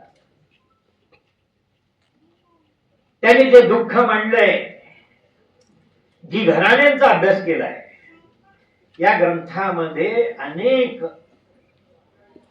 ज्यांनी छत्रपती शिवाजी महाराजांच्या या स्वराज्य निर्मितीच्या कार्यात त्यांच्या खांद्याला खांदा लावून कार्य केलं, प्रसंगी आपलं रक्त सांडलं, बलिदान दिलं, अशा अनेक वीरांचा इतिहास या ग्रंथामध्ये पाहिला. शिवाजी महाराजांपासून प्रेरणा घेऊन त्यांच्या पश्चात औरंगजेबासारख्या जगातल्या बलाढ्य एका राज्यकर्त्याशी, व्यवस्थेशी 27 वर्ष या महाराष्ट्राने संघर्ष केला आणि त्या संघर्षाच्या काळामध्ये छत्रपती संभाजी महाराज असतील, राजाराम महाराज असतील आणि ताराबाई यांना साथ देणाऱ्या अनेक वीरांचा इतिहास या ग्रंथामध्ये. त्याचा परिणाम काय झाला? 27 वर्ष प्रयत्न करूनही मला शिवबांनी निर्माण केलेला हा महाराष्ट्र हे स्वराज्य जिंकता आलं नाही आणि यातून निराश झालेला औरंगजेब याच महाराष्ट्रात समाप्त. औरंगजेबाचं निधन ही हिंदुस्थानच्या इतिहासाला कलाटणी देणारी घटना ठरली आणि फक्त 12 वर्षामध्ये मराठ्यांनी दिल्ली 1719 मध्ये छत्रपती शाहू महाराजांच्या मार्गदर्शनाखाली बाळाजी विश्वनाथ पेशवे, सेनापती खंडेराव दाभाडे हे दिल्लीला गेले आणि दिल्ली जिंकून घेतली. फरुखशियर बादशाहला कैद करून एका तरुण युवकाला रफी उत्तर जतला दिल्लीच्या तख्तावर बसवलं. आता मराठे दिल्लीच्या तख्तावर कोण बसायचं हे ठरवत होते. शिवाजी महाराजांच्या स्वराज्याला मान्यता देणारी हिंदवी स्वराज्याची सनद आणि मुघलांचे बऱ्हाणपूर पासून कन्याकुमारी पर्यंतचे जे 6 सुबे होते त्या 6 सुब्याची चौथाई आणि सरदेशमुखीचा अधिकार प्राप्त करणाऱ्या त्या सनदा घेऊन आल्या. पण याही पेक्षा 30 वर्ष मुघलांच्या कैदेमध्ये असणाऱ्या आमच्या राजमाता छत्रपती संभाजी महाराजांच्या पत्नी शाहू महाराजांच्या मातोश्री महाराणी येसूबाई यांची सुटका करून वाजत गाजत दिल्लीवरून सातारा राजधानीपर्यंत आणला. केवढा हा गौरवशाली. आणि फक्त 50 वर्षांमध्ये अटकपासून कटकपर्यंत साम्राज्य निर्माण केले. असे तू हिमाचल, हिमालयाच्या शिखरापासून सागराच्या तीरापर्यंत एक वैभवशाली असं सशक्त राज्य निर्माण करण्याचं स्वप्न शिवरायांचं मराठ्यांनी साकारलं. हा इतिहास आहे आणि हा इतिहास निर्माण करणारे ते इतिहास करते मराठी. मग ते 18 वगैरे आहेत, लक्षात ठेवा. प्रत्येकाचं योगदान आहे. कालच गोष्ट आहे, कालची गोष्ट आहे. भारत इतिहास संशोधक मंडळामध्ये एक पाथरवट समाजाचा व्यक्ती आला होता. आज ते शिक्षण घेऊन इंजिनियर झालेले आणि त्यांनी बोलता बोलता मला खंत विचारली. म्हटले सर आम्ही कुठं होतो का हो? अरे म्हटलं तुमच्याशिवाय आमचा इतिहासच पूर्ण होत. अरे तुमच्या पूर्वजांनी इथं असणारा गवंडी, सुतार, लोहार, कुंभार यांनी 350 वर्षांपूर्वी खेड्यापाड्यातल्या ह्या मंडळींनी हे गडकोट निर्माण केले. ते शत्रूशी झुंजले. गेल्या 200 वर्ष त्यांची कोणीही देखभाल केली नाही, तरी आज उभे आहे. इंग्रजांनी सुरुंग लावून पाडले तरी त्याच्या भिंती आज आम्हाला प्रेरणा देत उभ्या आहेत. इतिहास आहे, जिवंत इतिहास आहे. आणि म्हटलं तुमच्याशिवाय कसा इतिहास पूर्ण होईल? आणि म्हणूनच राजांनी सांगितलं की मराठ्यांचा इतिहास हा 18 पगड जातीचा इतिहास आहे. हा लोकलढा होता, शिवाजी महाराजांनी निर्माण केला म्हणूनच ते. आणि याची ही सगळी जी कर्ती मंडळी होती त्यांचे आपण वारस आहात. आपल्या पूर्वजांचा वारसा घेऊन आपल्या उद्याच्या पिढीला प्रेरणा द्यायची आहे. लक्षात ठेवा, आपल्या पूर्वजांचा वारसा सांगणं, अभिमान सांगणं हे जेवढं महत्वाचं आहे तेवढंच तो वारसा पुढे चालवणं महत्वाचं. मला अजून आठवत आहे, सहज आठवलं म्हणून सांगतो, महत्वाचं आहे. अगदी भरकटत गेलो होतो. शाळेमध्ये हुशार असणारा मुलगा 12-14व्या वर्षी भरकटत गेला आणि शाळेचं दप्तर घेऊन नदीवर हिंडत.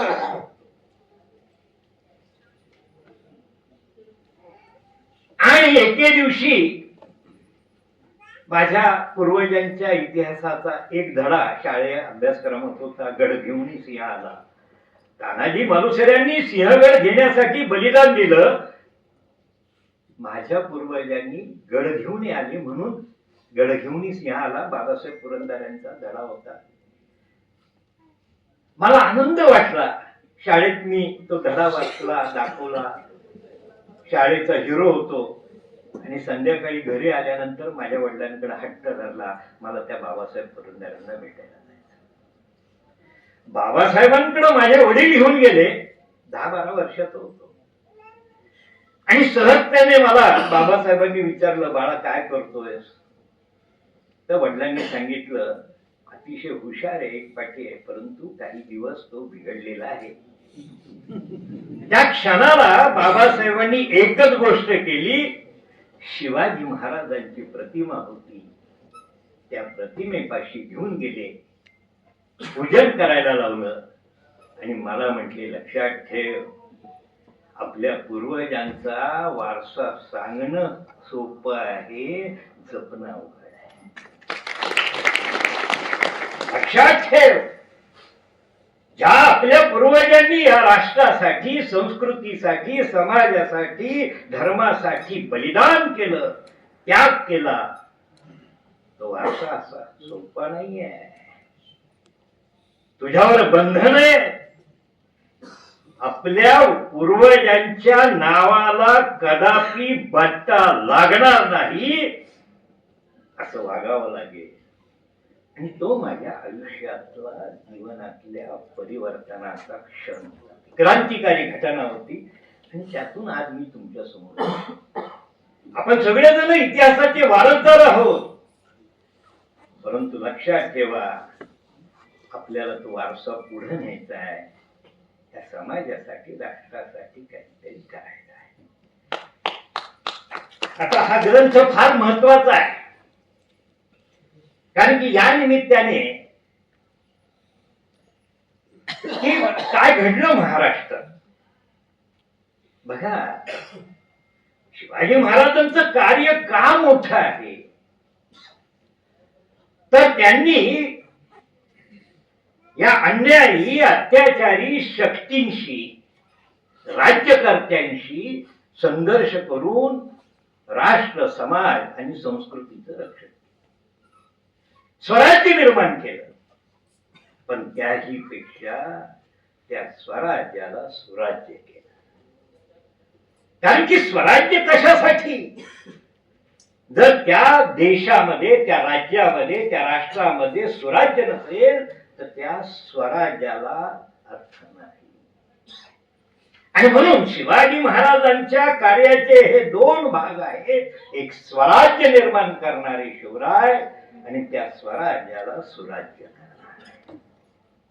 ही क्रांतिकारी घटना आहे ह्या देशाच्या जीवनातली. अनेक शतक या देशाची अवस्था काय होती, तर एकेकाळचा सुवर्ण भारत जगाच्या आकर्षणाचा विषय, जो समृद्ध आहे, त्याच देशावर परकीयांची आक्रमणं झाली. आणि 17व्या शतकात या देशाची अवस्था अशी होती, खायला अन्न नाही, अंगावर वस्त्र नाही, राहायला निवारा नाही, धार्मिक स्वातंत्र्य नाही, विचार स्वातंत्र्य नाही. आणि अशा अवस्थेतल्या या देशाच्या जीर्णोद्धाराचं, त्या संस्कृतीच्या जीर्णोद्धाराचं कार्य शिवाजी महाराजांनी केलेलं आहे. लक्षात ठेवा. आणि हा लढा असा झाला की तो काय यशस्वी झाला, कारण की तो शिवाजी महाराजांच्या तो संपूर्ण लोक लढा आहे. आणि त्याचा परिणाम काय झाला बघा. त्या विरान वैरान वाळवंट भारताची अवस्था हीच आहे. फक्त 30% शेत जमीन लागवडीखाली आहे. एडेकरे, बर्निये, कॉस्मोटिका, डॉक्टर फ्रायर आणि सगळे इतिहासकार सांगतात की या देशाची अवस्था इतकी दारुण होती. 30%. आणि आजकाल कुणीतरी म्हटलं की मुघलांच्या काळात इथला जीडीपी मोठा होता. अरे काय बाबा नो, काय विसरलं का काय? तुम्हाला जीडीपीचा अर्थच समजलेला नाही. लक्षात ठेवा, ज्या देशातली 70% भूमी पडीक पडलेली आहे त्याचा जीडीपी कसा वाढेल? आणि उदाहरण काय, तर त्या काळात ताजमहाल निर्माण झाला, त्या काळात लाल किल्ला निर्माण झाला, शेकडो इमारती निर्माण झाल्या. ह्या इमारती राजाने जनतेचं शोषण करून केलेल्या इमारती आहे. त्यामध्ये जनतेचा सुवर्णकाळ नव्हता. एकमेव राजा आहे की ज्याने जनतेचा सुवर्णकाळ निर्माण केला. गावागावातल्या सामान्य लोकांची एवढी परिस्थिती सुधारली आहे का? तुम्हाला आश्चर्य वाटेल. 17व्या 18व्या शतकातल्या कागदपत्रांचा आढावा घेतला ना या पुणे शहरात, तुम्हाला आश्चर्य वाटेल. या पुणे शहरात भांबुर्डे गावाची पाटीलकी शिरोळ्यांनी 10 मन ज्वारीमध्ये दिलेली आहे. शिरोळ्यांना बैरटांनी फक्त 10 मन ज्वारी, अशी इथली अवस्था होती. पाटीलकी 10 मन ज्वारी पोटी पाटीलकी विकली, ही देशाची अवस्था होती. आणि 18व्या शतकाचा तो गौरवशाली इतिहास बघा. गावोगावामधल्या पाटलांच्या घरात वाडे निर्माण झाले, गढ्या निर्माण झाल्या. आणि त्या वाडे आणि गढ्या ह्या आपल्या संस्कृतीचं दर्शन करतायत. त्या वाड्यांच्या माध्यमातून तिथली स्थापत्य कला, तिथली शिल्पकला, त्या वाड्यांमध्ये धार्मिक चित्रकला निर्माण झाली, साहित्य निर्माण झालं. हे वाडे सामान्य नाही, ह्या वास्तू आहेत ना, या वास्तूंना फार पावित्र्य आहे. या वाड्यांनी संस्कृती निर्माण केली आहे. या वाड्यांचा इतिहास जर पानं चाळून पाहिली ना तर तुम्हाला आढळेल तिथं कसं साहित्य निर्माण झालं.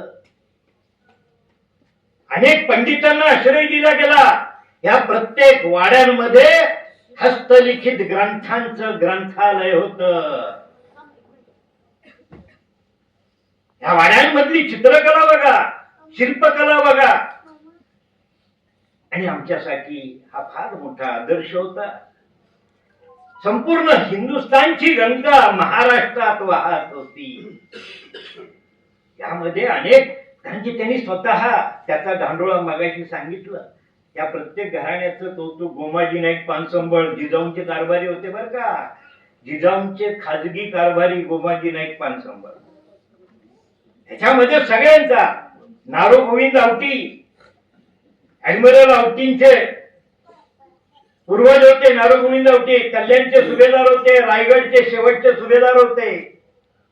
अहो रामाजी पाटील, आग्र्याचा किल्ला, ज्या आग्र्याच्या किल्ल्यामध्ये शिवाजी महाराजांचा अपमान झाला, तो आग्र्याचा किल्ला 30 वर्ष मराठ्यांच्या ताब्यात होता आणि त्याच्यावर भगवा पडला.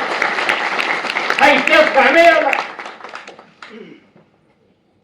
अहो जो लाहोरला आज आम्ही एवढं महत्व देतो, तो लाहोरचा किल्ला मराठ्यांनी वाजत गाजत जिंकला. 20 मे 1757.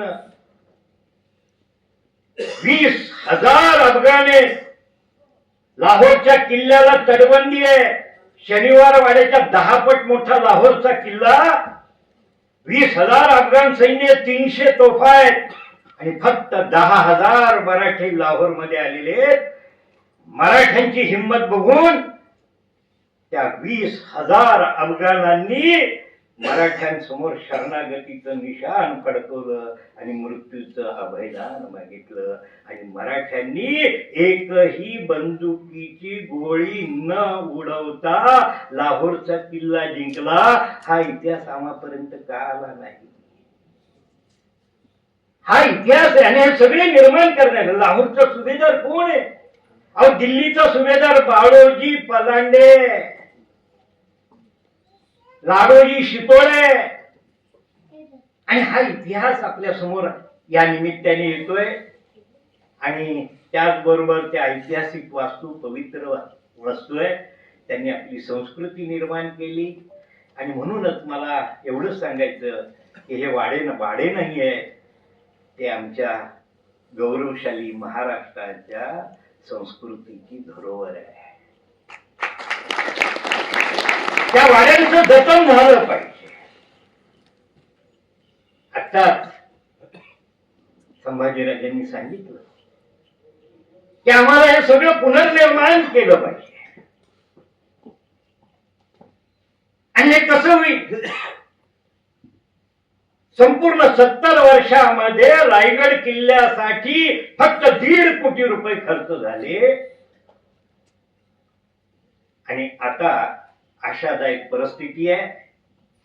एकट्या रायगड किल्ल्यासाठी 250 कोटी रुपयांचं प्राधिकरण स्थापन झालं.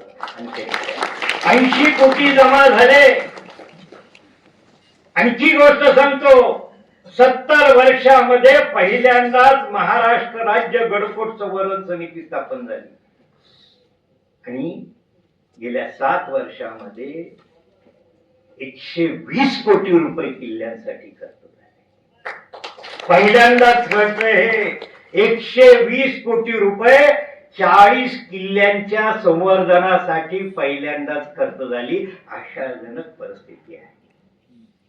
फक्त यासाठी दबावगट असण्याची आवश्यकता आहे. शिवभक्तांनी, मला एक छोटीशी गोष्ट सांगतो, 50 वर्षांपूर्वीची गोष्ट आहे.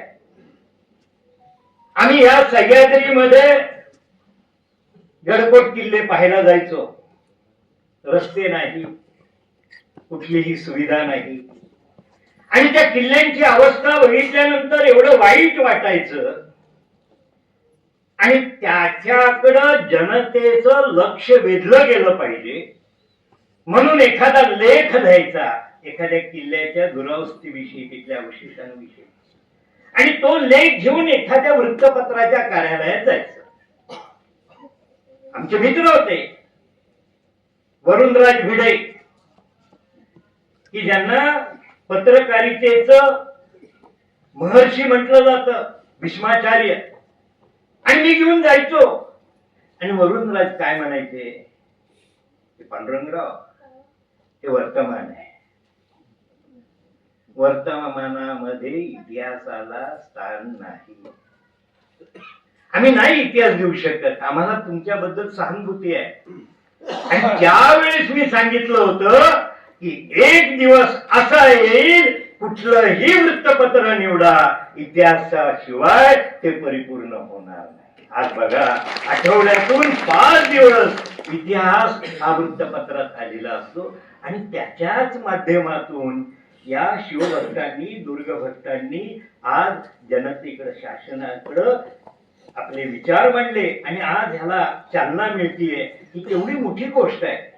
मला अजून वाटतं 1982 साली मी तळमळीतून 100 पानाचा अहवाल दिला होता गड किल्ल्यांच्या दुरावस्थेविषयी. आणि मी त्यात एवढीच खंत मांडली, आम्हाला तुमचं काही नको, फक्त तुम्ही थोडस या गड किल्ल्यांसाठी तुम्ही लक्ष घाला, त्याच्या माध्यमातून पर्यटन निर्माण होईल. आणि तुम्हाला सांगतो, हे गडकोट किल्ले स्थानिक जनतेचं पोट भरतील. आज रायगड किल्ल्यावर, मी 74 साली रायगड किल्ल्यावर होतो कार्यक्रमाला, 80 सालच्या कार्यक्रमाला होतो. 74 साली 300वा राज्याभिषेक होता, 80 साली 300वी पुण्यतिथी होती. मी पहिल्यांदा 70 साली गेलो. तुम्हाला आश्चर्य वाटेल, वर्षभरात रायगड किल्ल्याला 5000 लोक भेट देत होती. आता वर्षाला 7.5 लाख लोक भेट देतात. आणि त्याच रायगड किल्ल्याच्या परिसरातील 5000 लोकांना, त्यांच्या कुटुंबाला रोजगार मिळाला आहे, आपल्या सगळ्यांना माहिती आहे.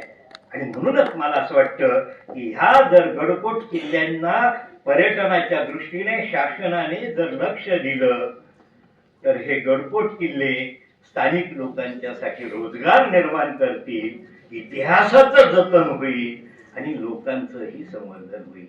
एवढं सामर्थ्य त्या इतिहासात आहे, त्या गडकोटांत आहे आणि त्या गडकोटांच्याकडं, त्या ऐतिहासिक ठिकाणांकडं आज सुमित डेंगळे याने हा ग्रंथ सिद्ध करून लोकांच्यासाठी एक मोठा दस्तऐवज निर्माण करून दिलेला आहे. आणि सकाळ समूहाने, सकाळ वृत्तपत्र या प्रकाशन व्यवस्थेने हा अतिशय सुंदर, अतिशय महत्वाचा ग्रंथ आज आपल्यासाठी उपलब्ध करून दिला आहे.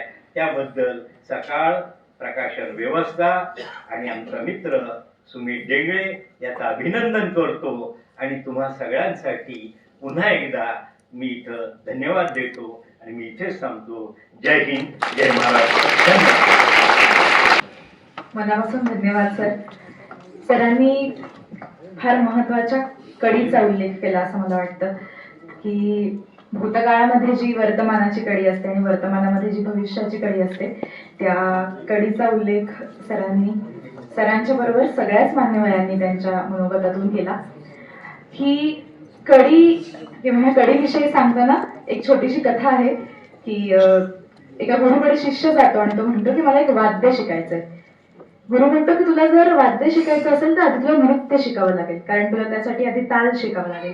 मग तो म्हणतो ठीक आहे मी नृत्य शिकतो. तो म्हणतो पण तुला जर नृत्य शिकायचं असेल तर आधी तुला शिल्प शिकावं लागेल, कारण नृत्य हे चालतं बोलतं शिल्प असतं. ह्या ज्या कड्या आहेत प्रत्येक कलेला परिपूर्ण करत जाणाऱ्या, मला असं वाटतं लेखन कलेला परिपूर्ण करणाऱ्या ज्या कड्या आहेत त्या ह्या सुमितजींकडून पुस्तकामध्ये अगदी परिपूर्णपणे घट्ट बांधल्या गेलेल्या आहेत. मग ती पत्रकारितेतून येणारी तटस्थतेची कडी असो किंवा वाचनातून येणारी अभ्यासाची कडी असो, इतिहासाच्यातून येणारी कुतूहलाची कडी असो, ह्या कड्यांनी हे पुस्तक मला असं वाटतं सिद्ध झालेलं आहे आणि तुमच्या सगळ्यांच्या चरणी आपण ते समर्पितही केलेलं आहे. काय करते की त्यांनी त्यांचा सत्कार करावा. घेऊन ये.